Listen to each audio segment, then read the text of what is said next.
You might have seen that I recently came into possession of some new Q-snaps for my cross-stitch projects. So it seems like a good time for me to also get into grime guards to protect said cross-stitch projects. It won't surprise you to hear that I am way too cheap to go out and buy some, but my search for a video tutorial on making my own seemed to only turn up videos that were either too long and rambling, or too old and blurry, or too wobbly and unclear, or some unfortunate combination of all of the above. I couldn't seem to find just a nice clear video on exactly how to make your own grime guards in under 10 minutes. So, welcome to today's video, how to make your own grime guards in under 10 minutes.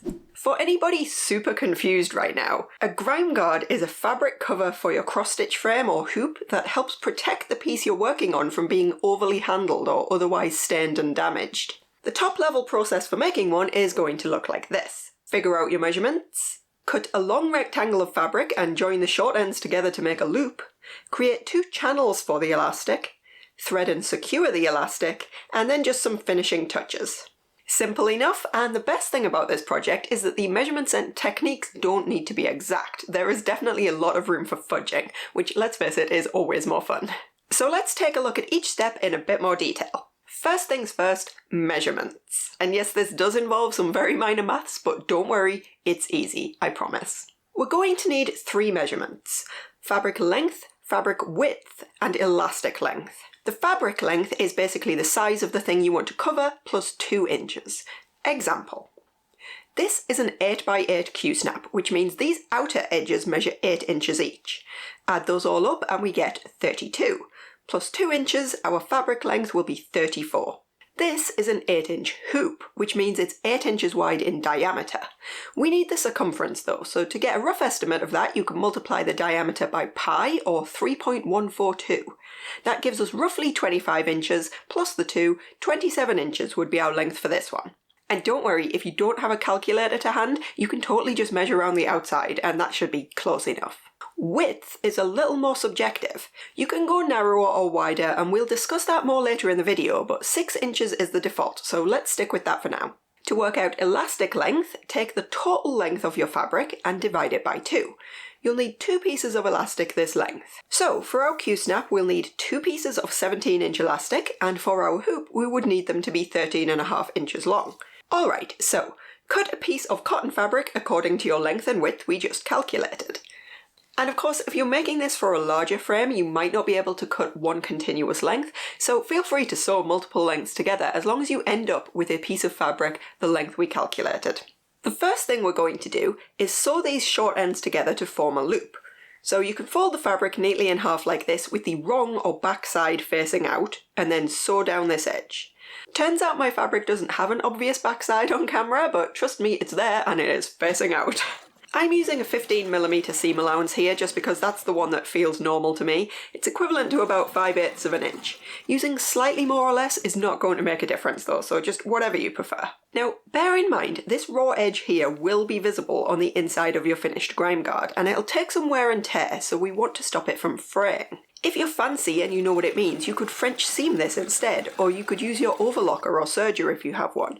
I do have an overlocker foot for this machine, but I'm also lazy, so instead I'm just sealing the edges with a zigzag stitch. The trick to getting a neat edge here is going to be folding this edge over slightly first before we then fold it over again to make the channel.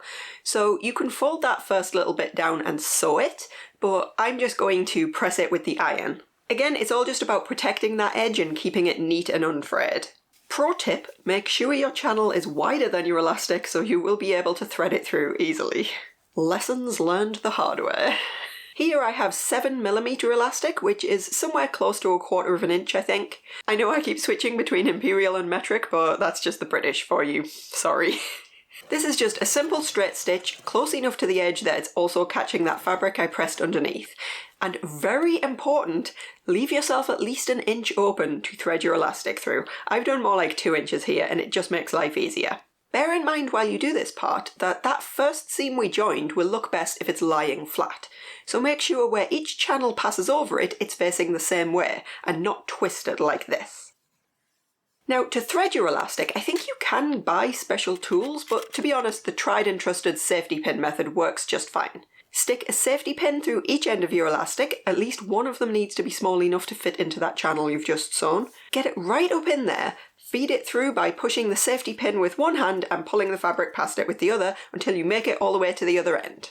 Oh, and that other pin you added was just to stop the other end from accidentally disappearing inside. You don't actually need to do anything with it. Now all we need to do is run over it with the machine or by hand a few times to really get that join secure. This one ended up being a bit of a mess with some tangled threads in there because that's just what happens when you're filming, but the next one was much tidier. Trim your messy threads and we are almost done. Give everything a good stretch just to get the elastic and the fabric nice and evenly distributed, and the last step is to close up the gap we left. Just stretch it out so those couple of inches of fabric lie flat, follow on the line of the existing stitches and make sure to backstitch each end, and that is it, we're done. Pop your new grime guard on your frame and rejoice in the knowledge that your stitching is much better protected. The great thing about these is that we used cotton thread so you can just throw these in the wash and out to dry with no special treatment needed.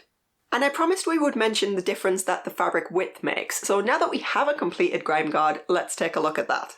This was made with fabric cut to 6 inches wide. However, if I was making this for a hoop, obviously the outside of a hoop is less bulky than the outside of a Q-snap, so you might want to go a bit narrower. On the other hand, if you have quite a lot of fabric that you want to roll up and hide inside the grime guard, you might want to go with something a bit wider to hold more.